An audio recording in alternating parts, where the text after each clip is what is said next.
ಕೆಲವು ಜಾಗಗಳಿರುತ್ತೆ, ಅದು ಬರೀ ಭೂಪಟದಲ್ಲಿರೋ ಒಂದು ಪಾಯಿಂಟ್ ಅಷ್ಟೇ ಅಲ್ಲ, ಅದೊಂದು ಶಕ್ತಿಗಳ ಸಂಗಮ. ಅಂದ್ರೆ ಇತಿಹಾಸ, ಪ್ರಕೃತಿ ಹಾಗೆ ಪುರಾಣ ಎಲ್ಲವೂ ಒಂದೇ ಕಡೆ ಬಂದು ಸೇರುವಂಥ ಜಾಗ. ಇವತ್ತು ನಾವು ಮಾತಾಡೋಕೆ ಹೊರಟಿರೋದು ಅಂಥದ್ದೇ ಒಂದು ಸ್ಥಳದ ಬಗ್ಗೆ, ಭೀಮಾಶಂಕರ. ಇಲ್ಲಿ ಪರ್ವತವೇ ದೇವರಿಗೆ ಮನೆಯಾಗಿದೆ. ಹೌದು, ಭೀಮಾಶಂಕರ ಅಂದ್ರೆ ಕೇವಲ ಒಂದು ತೀರ್ಥಕ್ಷೇತ್ರ ಅಲ್ಲ, ಅದೊಂದು ಅನುಭವ. ಮಹಾರಾಷ್ಟ್ರದ ಸಹ್ಯಾದ್ರಿ ಶ್ರೇಣಿಗಳ ಮಂಜಿನ ಮಡಿಕೆಗಳಲ್ಲಿ ಅಡಗಿರುವ ಈ ಸ್ಥಳ ನಮ್ಮನ್ನ ಒಂದು ಆಳವಾದ ಪಯಣಕ್ಕೆ ಆಹ್ವಾನಿಸುತ್ತೆ. ಇದು ಕಾಲ ಮತ್ತು ಪ್ರಕೃತಿಯ ಮೂಲಕ ಸಾಗುವಂಥ ಒಂದು ಪಯಣ. ಸರಿ, ಇದರ ಬಗ್ಗೆ ಮತ್ತಷ್ಟು ನೋಡೋಣ ಬನ್ನಿ. ಮೊದಲು ನಾವು ಸಮಯದ ಮೂಲಕ ಸ್ವಲ್ಪ ಹಿಂದಕ್ಕೆ ಹೋಗೋಣ. ಯಾಕಂದ್ರೆ ಈ ದೇವಸ್ಥಾನ ಕೇವಲ ಕಲ್ಲಿನಿಂದ ಕಟ್ಟಿದ್ದಲ್ಲ, ಇದು ಶತಮಾನಗಳ ಶ್ರದ್ಧೆ ಮತ್ತು ಇತಿಹಾಸದ ಒಂದು ಜೀವಂತ ಸಾಕ್ಷಿ. ಇಲ್ಲಿ ಪೂಜೆ ಪುನಸ್ಕಾರಗಳು ಶುರುವಾಗಿ 1000 ವರ್ಷಗಳೇ ಕಳೆದಿವೆ. ಯೋಚನೆ ಮಾಡಿ, ಇದರ ಅಡಿಪಾಯ ಹಾಕಿದ್ದು ಮೊದಲು ಯಾದವ ರಾಜವಂಶ. ಆಮೇಲೆ 18ನೇ ಶತಮಾನದಲ್ಲಿ ಏನಾಯ್ತು ಅಂದ್ರೆ, ನಾನಾ ಫಡ್ನವೀಸ್ ತರಹದ ದೊಡ್ಡ ಮರಾಠ ಪೇಶ್ವೆಗಳು ಬಂದು ಈ ದೇವಾಲಯವನ್ನ ಮತ್ತೆ ಜೀರ್ಣೋದ್ಧಾರ ಮಾಡ್ತಾರೆ. ಅಂದ್ರೆ ಇದರ ಅರ್ಥ ಏನು? ಸಾಮ್ರಾಜ್ಯಗಳು ಬಂದುವು ಹೋದ್ವು, ಆದರೆ ಇಲ್ಲಿರೋ ಆಧ್ಯಾತ್ಮಿಕ ಶಕ್ತಿ ಮಾತ್ರ ಹಾಗೆ ಗಟ್ಟಿಯಾಗಿ ಉಳಿದುಕೊಂಡಿದೆ. ಬ್ರಿಟಿಷರ ಕಾಲದ ದಾಖಲೆಗಳು ಕೂಡ ಇದರ ಮಹತ್ವವನ್ನ ಗುರುತಿಸ್ತವೆ. ಅದರಲ್ಲಿ ಹೀಗೆ ಬರೆದಿದ್ದಾರೆ: ಒಂದು ದೂರದ ಆದರೆ ಪೂಜ್ಯ ಶೈವ ಕೇಂದ್ರ, ತಲುಪಲು ಕಷ್ಟಕರವಾದರೂ ಅತಿ ಪವಿತ್ರವಾದುದು ಅಂತ. ಅಂದ್ರೆ ಎಷ್ಟೇ ದುರ್ಗಮವಾಗಿದ್ರೂ ಈ ಜಾಗದ ಪಾವಿತ್ರ್ಯತೆ ಜನರನ್ನ ಶತಮಾನಗಳಿಂದ ತನ್ನ ಕಡೆಗೆ ಸೆಳೆಯುತ್ತಲೇ ಬಂದಿದೆ. ಬಹುಶಃ ಅದಷ್ಟು ದೂರದಲ್ಲಿರೋದ್ರಿಂದಲೇ ಅದರ ಆಧ್ಯಾತ್ಮಿಕ ಸೆಳೆತ ಇನ್ನಷ್ಟು ಹೆಚ್ಚಾಗಿದೆ. ಇಲ್ಲಿ ಒಂದು ಇಂಟ್ರೆಸ್ಟಿಂಗ್ ಪಾಯಿಂಟ್ ಇದೆ. ಭೀಮಾಶಂಕರ ಅಂದ್ರೆ ಬರೀ ಒಂದು ಧಾರ್ಮಿಕ ಕೇಂದ್ರ ಆಗಿರಲಿಲ್ಲ. ಮರಾಠರ ಕಾಲದಲ್ಲಿ ಏನಾಗ್ತಿತ್ತು ಅಂದ್ರೆ, ಈ ದಟ್ಟವಾದ ಕಾಡು ಒಂದು ರೀತಿ ನ್ಯಾಚುರಲ್ ಕೋಟೆಯಾಗಿತ್ತು. ಹಾಗಾಗಿ ಈ ದೇವಸ್ಥಾನ ವ್ಯಾಪಾರ ಮಾರ್ಗಗಳನ್ನು ರಕ್ಷಣೆ ಮಾಡಕ್ಕೆ, ಶತ್ರುಗಳ ಮೇಲೆ ಒಂದು ಕಣ್ಣಿಡಕ್ಕೆ ಒಂದು ಪ್ರಮುಖ ಸ್ಟ್ರಾಟಜಿಕ್ ಪೋಸ್ಟ್ ಆಗಿ ಕೂಡ ಕೆಲಸ ಮಾಡ್ತಾಯಿತ್ತು. ನೋಡಿ, ಧರ್ಮ ಮತ್ತು ರಕ್ಷಣೆ ಎರಡೂ ಇಲ್ಲಿ ಒಟ್ಟಿಗೆ ಸೇರಿತು. ಸರಿ, ಇತಿಹಾಸದಿಂದ ಈಗ ದೇವಾಲಯದ ಸುತ್ತಮುತ್ತಲಿನ ಪರಿಸರಕ್ಕೆ ನಮ್ಮ ಗಮನವನ್ನ ಹರಿಸೋಣ. ಯಾಕಂದ್ರೆ ಭೀಮಾಶಂಕರದ ಕಥೆಯನ್ನ ಅದರ ಪ್ರಕೃತಿಯಿಂದ ಬೇರ್ಪಡಿಸೋಕೆ ಸಾಧ್ಯವೇ ಇಲ್ಲ. ಸಮುದ್ರ ಮಟ್ಟದಿಂದ ಸುಮಾರು 3500 ಅಡಿಗಿಂತಲೂ ಎತ್ತರದಲ್ಲಿ ಈ ದೇವಸ್ಥಾನ ಇದೆ, ಸಹ್ಯಾದ್ರಿ ಪರ್ವತ ಶ್ರೇಣಿಗಳ ಹೃದಯ ಭಾಗದಲ್ಲಿ. ಈ ಎತ್ತರ ಬರೀ ಒಂದು ಸಂಖ್ಯೆಯಲ್ಲ, ಅದು ಈ ಜಗತ್ತಿಂದ ದೂರ ಒಂದು ಪ್ರಶಾಂತವಾದ ಜಾಗದಲ್ಲಿ ಇದ್ದೀವಿ ಅನ್ನೋ ಭಾವನೆಯನ್ನ ಕೊಡುತ್ತೆ. ಈ ಸ್ಥಳವನ್ನ ಪರಿಸರ ಸೂಕ್ಷ್ಮ ವಲಯ ಅಥವಾ ಈಕೋ ಸೆನ್ಸಿಟಿವ್ ಝೋನ್ ಅಂತ ಘೋಷಿಸಲಾಗಿದೆ.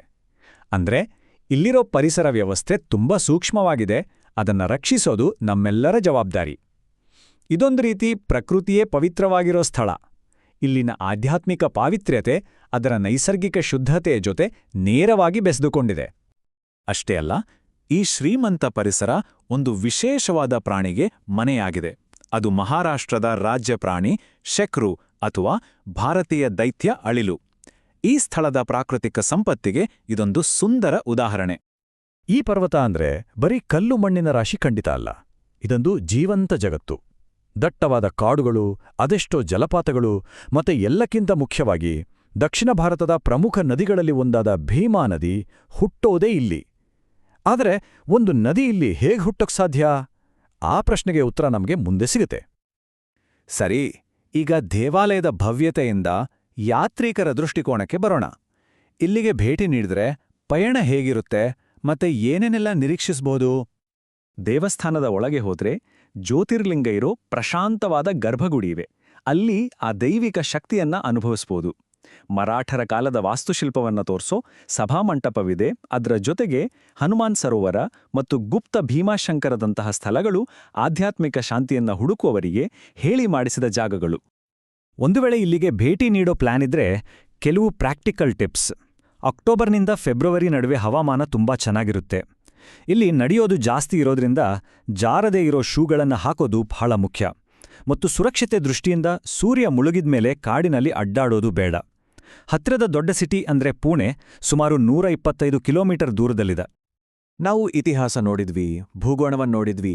ಈಗ ಈ ಸ್ಥಳದ ಆತ್ಮದ ಕಡೆಗೆ ಹೋಗೋಣ. ಅಂದ್ರೆ ಇದರ ಹಿಂದಿರೋ ದಂತಕಥೆ. ಈ ಕಥೆಯೇ ದೇವಸ್ಥಾನದ ಹೆಸರು, ನದಿಯ ಮೂಲ ಮತ್ತು ಅದರ ಆಧ್ಯಾತ್ಮಿಕ ಶಕ್ತಿಗೆ ಕಾರಣ.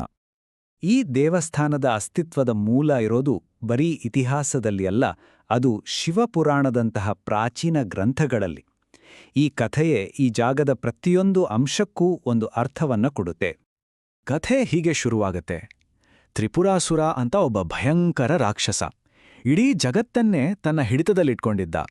ಆಗ ದೇವತೆಗಳೆಲ್ಲ ಶಿವನ ಹತ್ರ ಹೋಗಿ ಬೇಡ್ಕೋತಾರೆ. ಆಗ ಶಿವ ಈ ಪರ್ವತದ ಮೇಲೆ ಪ್ರತ್ಯಕ್ಷನಾಗ್ತಾನೆ. ಆಮೇಲೆ ನಡೆದಿದ್ದು ಆಕಾಶವೇ ನಡುಗುವಂಥ ಭೀಕರ ಯುದ್ಧ. ಕೊನೆಗೆ ಶಿವ ಆ ರಾಕ್ಷಸನನ್ನ ಸಂಹಾರ ಮಾಡ್ತಾನೆ. ಆ ದೊಡ್ಡ ಯುದ್ಧ ಆದ್ಮೇಲೆ ಶಿವನ ದೇಹದಿಂದ ಸುರಿದ ಬೆವರಿನ ಹನಿಗಳೇ ಒಟ್ಟಾಗಿ ಸೇರಿ ಭೀಮಾ ನದಿಯಾಗಿ ಹರಿಯೋಕೆ ಶುರುವಾಗತ್ತೆ. ಇದು ಸೃಷ್ಟಿ ಮತ್ತು ಸಂಹಾರ ಎರಡನ್ನೂ ಹೇಳೋ ಒಂದು ಅದ್ಭುತ ಕಥೆ. ಆ ಘಟನೆಯ ನಂತರ ಶಿವನು ಇಲ್ಲಿ ಜ್ಯೋತಿರ್ಲಿಂಗದ ರೂಪದಲ್ಲಿ ನೆಲೆ ನಿಂತ. ಜ್ಯೋತಿರ್ಲಿಂಗ ಅಂದ್ರೆ ಬೆಳಕಿನ ಸ್ತಂಭ. ಭಾರತದಾದ್ಯಂತ ಇರೋ 12 ಜ್ಯೋತಿರ್ಲಿಂಗಗಳಲ್ಲಿ ಇದು ಕೂಡ ಒಂದು. ಇದೇ ಈ ದೇವಸ್ಥಾನಕ್ಕೆ ರಾಷ್ಟ್ರೀಯ ಮಟ್ಟದ ಮಹತ್ವವನ್ನು ತಂದುಕೊಟ್ಟಿದೆ. ಹೀಗೆ ಭೀಮಾಶಂಕರದಲ್ಲಿ ಇತಿಹಾಸ, ಭೂಗೋಳ ಮತ್ತು ಪುರಾಣ ಎಲ್ಲವೂ ಒಂದಕ್ಕೊಂದು ಬೆಸೆದುಕೊಂಡಿದೆ. ಇಲ್ಲಿ ಶಿವನ ಮೇಲಿನ ಭಕ್ತಿ, ಪ್ರಕೃತಿಯ ಮೇಲಿನ ಗೌರವದ ಜೊತೆ ಸೇರಿಕೊಂಡು ಒಂದು ವಿಶಿಷ್ಟವಾದ ಪರಿಸರ ಆಧ್ಯಾತ್ಮಿಕತೆಯನ್ನ ಹುಟ್ಟುಹಾಕಿದೆ. ನದಿಯ ಮೂಲವೇ ದೈವಿಕ ಬೆವರಿನಿಂದ ಆಗಿದೆ ಅನ್ನೋ ನಂಬಿಕೆ ನಮ್ಮನ್ನ ಪ್ರಕೃತಿಯನ್ನ ಪೂಜ್ಯ ಭಾವದಿಂದ ನೋಡುವಂತೆ ಮಾಡುತ್ತೆ, ಅಲ್ವಾ? ಹಾಗಾದ್ರೆ ಕೊನೆಯದಾಗಿ ನಾವು ಕೇಳಬೇಕಾದ ಪ್ರಶ್ನೆ ಇದು. ಇತಿಹಾಸ, ಪ್ರಕೃತಿ ಮತ್ತು ನಂಬಿಕೆ ಈ ಮೂರೂ ಒಂದೇ ಪರ್ವತದ ಮೇಲೆ ಬಂದು ಸೇರಿದಾಗ ಏನಾಗುತ್ತೆ? ಅದಕ್ಕೆ ಉತ್ತರವೇ ಭೀಮಾಶಂಕರ. ಇದು ಕೇವಲ ಒಂದು ಸ್ಥಳ ಅಲ್ಲ, ಅದೊಂದು ಅನುಭವ. ದೈವಿಕ ಶಕ್ತಿ ಮತ್ತು ಪ್ರಾಕೃತಿಕ ಶಕ್ತಿಗಳು ಒಂದಾಗುವ ಒಂದು ಪವಿತ್ರವಾದ ಭೂಮಿ.